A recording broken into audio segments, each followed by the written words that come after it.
गंगा जी की महिमा का बहुत शास्त्रों में वर्णन किया गया है।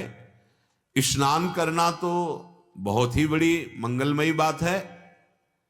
अगर आप 400 कोस दूर से गंगा गंगा यो बुरुयात योजना नाम सतैरपि, सत माने 100, 400 कोस हुआ, सत योजन 400 कोस, 400 कोस से गंगा गंगा गंगा गंगा, तो आपके पाप नष्ट हो रहे हैं। फिर आप गंगा जी का दर्शन करें, गंगा जी का स्नान करें और आपके पाप रह जाएं? नहीं, पाप की बात हो रही है। पाप प्रवृत्ति तो भजन से नष्ट होती है, ध्यान रखना। पाप की प्रवृत्ति बनी रहेगी। अगर आप गंगा स्नान कर रहे हैं और भजन नहीं कर रहे तो पाप की प्रवृत्ति पुनः पाप करा देगी। तो भगत जी थोड़ा पढ़े लिखे थे तो शास्त्रों में गंगा जी की महिमा पढ़ी तो रोज गंगा नहाने जाते थे, पर वो वैश्यागमन करते थे। और जब कोई भक्तजन उनसे कहता तो पढ़े लिखे थे, तर्क कर देते। गंगा जी ने सोचा ये मलिन बुद्धि वाला हमारी महिमा को कलंकित कर रहा है। देखो, सतमार्ग में चलने का मतलब सतमार्ग में ही चलना है।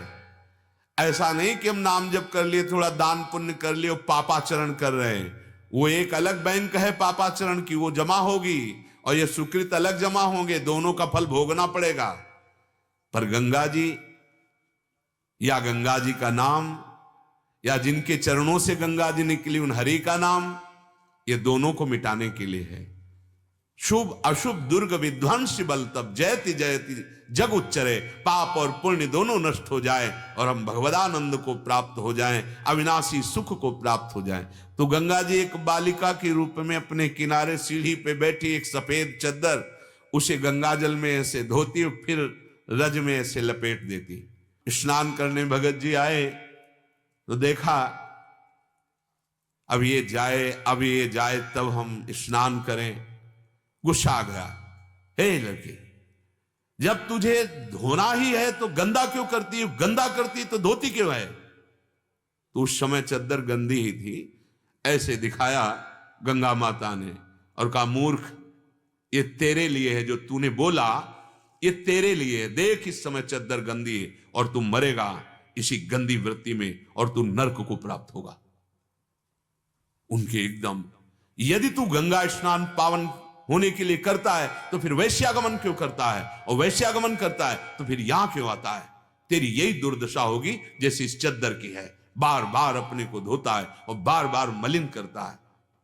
देखो, सतमार्ग तुम्हें पवित्र करने के लिए, ना कि पापाचरण बढ़ाने के लिए है।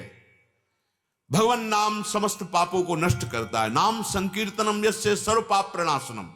यदि आप इसका दुरुपयोग करने लगे कि नाम कीर्तन कर लेंगे और पापाचरण, नरक मिलेगा पक्का, क्योंकि आप नामापराध कर रहे हो।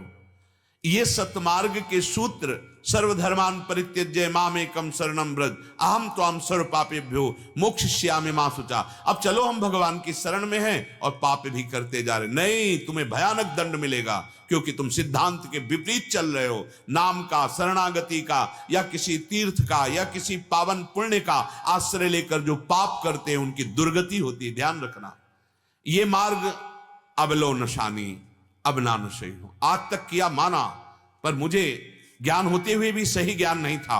आज मुझे बहुत पश्चाताप है, अब मैं नहीं करूंगा। पक्का आपको दंड नहीं मिलेगा, सारे पाप नष्ट हो जाएंगे। भगवत मार्ग में चलने का आपको उत्साह मिलेगा। तनु की पवित्रता है व्यभिचार दोष से रहित हो जाना। गृहस्थ हो तो अपनी सीमा में, विरक्त हो तो अपनी सीमा में। तनु की पवित्रता, शास्त्र युक्त कर्तव्य कर्म करने वाले का शरीर पवित्र हो जाता है। तनु अमलई। अगर आप शास्त्र सम्मत कर्तव्य कर्म नहीं करते, आचरण नहीं करते, तो देखो आपको 20 वर्ष बाद भी यही कहना होगा कि मुझे लाभ नहीं मिला। मेरी बात प्रार्थना मान लीजिए, ऐसा लोग कहते हैं आकर के। लाभ तब मिलेगा, घड़े में 2-3 छेद कर दीजिए, आप जल भरते रहिए, कभी घड़ा नहीं भरेगा, वो खाली ही हो जाएगा। चलनी में गैया दू है और दोष दयु को दे, हरि गुरु कहो न मानहि। जब आचार्य गुरुदेव शास्त्र कह रहे हैं ठीक से आचरण करो, यदि आप आचरणहीन रहोगे तो सत्संग, नाम जप, ये सेवा साधना, इसकी जो ऊंचाई है वो आपके अनुभव में नहीं आएगी।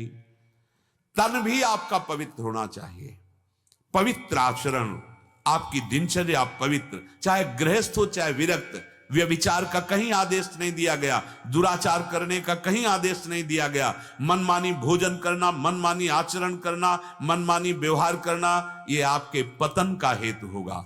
आपका शरीर पवित्र हो जाए,